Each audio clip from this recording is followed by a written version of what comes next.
Biden, sidelines of G7 summit, but one notable matter wasn't on the table: abortion. BORGO EGNAZIA, Italy, AP. President Joe Biden and Italian Prime Minister Giorgia Meloni had a lot to talk about Friday when they met on the sidelines of the Group of Seven summit, but one notable matter wasn't on the table: abortion, an issue that emerged as an unexpected friction point among the democracies gathered in Italy. Meloni's right-wing government this week worked to water down references to abortion in the final statement issued by all the G7 nations at the end of the summit, prompting a disagreement between nations over language in the final draft of their shared commitments. That is according to two senior U.S. officials, a senior European Union official, and two other officials who spoke to the Associated Press on condition of anonymity to talk about the discussions over the statement that were not made public. The final statement, released Friday, omits the word abortion, but does reference the need to promote reproductive health and rights. A White House readout of the Biden-Meloni meeting did not refer to the issue and instead emphasized their common efforts to deepen the U.S.-Italy partnership across a range of vital security, economic, and regional issues. It cited Meloni's steadfast support for Ukraine as it continues to defend itself from Russia's brutal war of aggression, including Italy's critical security assistance. White House officials say the two leaders work together well despite Meloni's views on abortion and her other conservative political views, which align more closely with Republicans in the U.S. The summit has underscored how their relationship has evolved since Meloni rose to power in 2022 as the head of Italy's first far-right-led government since the end of World War I. Soon after Meloni's victory, Biden warned about the rise of hard-right populism in Europe and in the United States. Those concerns have eased with Meloni's strong support of Ukraine at a time when the commitment by some other far-right leaders has been flagging.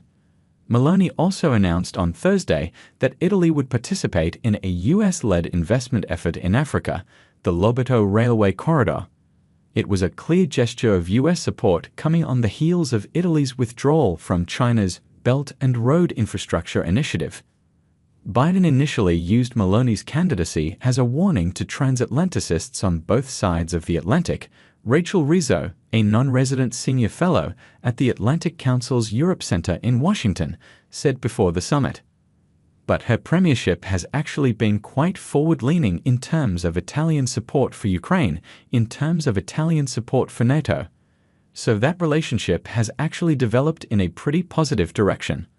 On the abortion issue, the upcoming G7 final statement will state that the nations reaffirmed their commitment from the 2023 summit in Japan to supporting universal access to adequate, affordable, and quality health services for women, including comprehensive sexual and reproductive health and rights for all. That 2020, however, also plainly stated that the nations reaffirmed a full commitment to comprehensive sexual and reproductive health and rights for all, including by addressing access to safe and legal abortion and post-abortion care. The final summit statement is a large document covering many issues and often takes wrangling for all leaders to feel comfortable with the final language. French President Emmanuel Macron said he regretted the decision to omit the word abortion. "It's not a vision that's shared across all the political spectrum," he said. "I regret it, but I respect it because it was the sovereign choice of your people," he said Thursday to an Italian reporter. The U.S. delegation was satisfied with the specific references to the 2023 summit in Japan, which affirmed the right to abortion care. But abortion access is a major focus of Biden's 2024 re-election campaign, as Democrats seek to motivate voters concerned about worsening medical care for women since the U.S. Supreme Court in 2022 overturned the constitutional right to abortion.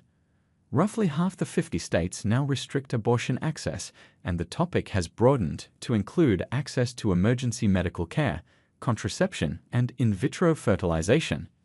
Republican frontrunner Donald Trump has repeatedly taken credit for the overturning of a federally guaranteed right to abortion, having nominated 3 of the justices who voted to overturn Roe v. Wade. But he has resisted supporting a national abortion ban and says he wants to leave the issue to the states. Biden, a Catholic, has had a decades-long evolution on abortion rights that has in some ways mirrored the Democratic Party's changing attitudes. He used to oppose federal funding for abortion services, but his administration has worked to protect access, suing states where women have been unable to get care. But he still doesn't often say the word abortion himself. The fallout from Roe goes beyond what the word abortion has generally signified in the U.S., the ability to end an unwanted pregnancy. Biden's campaign has sought to use those ripple effects to reach a broader voting base, and also generally uses words like reproductive rights.